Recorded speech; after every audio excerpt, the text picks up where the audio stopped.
प्रणाम। जीते रहा बेटा। ये चश्मा चाचा के दे दिया। ठीक है बेटा, हमार काम हो गया।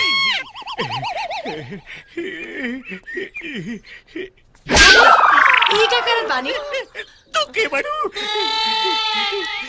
पहिना तू बड़ू उल्लू चक्के में गइल। बिहार के लाला जिया तू हजार साल कभी नाची के अरे का विजय बाबू दिलवा में गाल लाल करके घूम रहा है का?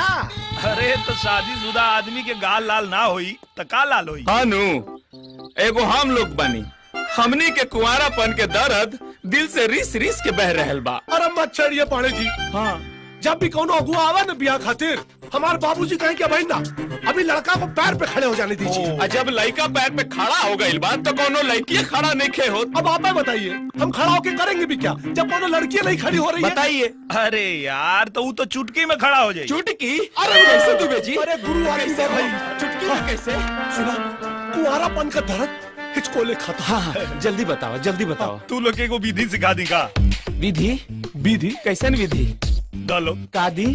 हाथ डालो। अच्छा ई जोन हाथ बाना हाँ हाँ एक सही जगह से हाँ हाँ स्पर्श करे सीखा लो। बहुत कुछ हुआ था जी। बस एक बात के ध्यान रखिए लो, जौन ये स्पर्श विधि बा एक कहाँ से शुरू करे के बा और कहाँ तक लेके जाए के बा। बस खत्म। अरे भाई साहब गुरु रामदेव से भी बड़ा स्थान बा तोहार। बाबा कामदेव की जय हो। तब हम चला था नहीं, है? बाकी तो तू लोग खुदे समझदार बा। हाँ, बिल्कुल। बाय। दुबे जी का पढ़े जी? ये जो आइडिया बता के गइल बा एकरा अजमावल कहाँ जाई हो? सयानी पे। आए? हाँ।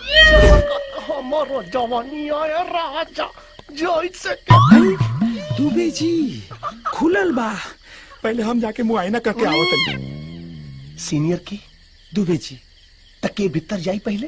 दुबे जी आई आई। अरे आजा दुबे जी राउर बाद हमरा के जाए के बोली न तो हम सब के कहानी बता दे। Don't worry, be happy.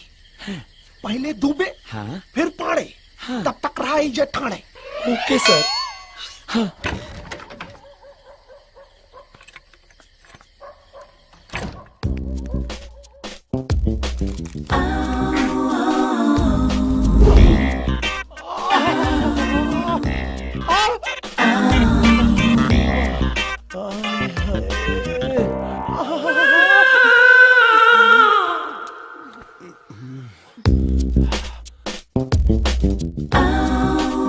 जामुन मन करता रपट के लपट जाई।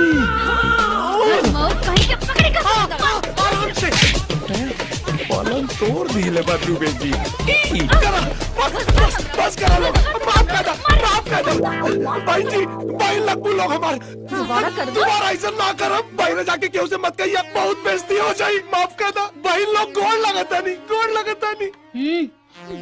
क्या करेंगे हम? अच्छा घूम जाए। दुबे जी कैसन रहल दुबे जी? बहुत बढ़िया। 3 दिन का दर्द दे क्या बता नहीं। अच्छा इस सिचुएशन में कभी का कहता?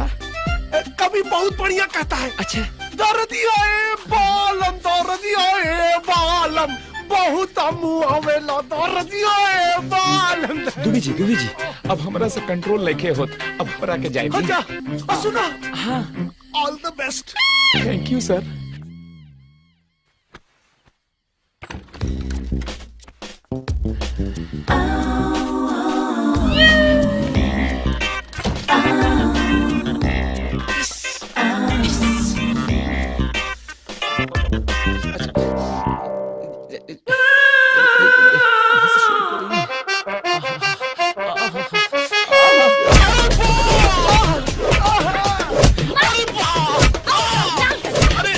बहुत मजा लेने का मन रहे।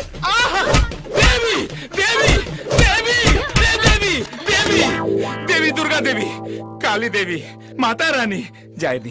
पता चल गई दुबे जी के साथ का भइल रहे। का करत रहला? ना गलती हो गई देवी। ए, टन, उठक बैठक चल। चल उठक बैठक करे के बाद तो हमरा के माफी मिल श्री देवी देवी कर देता नहीं।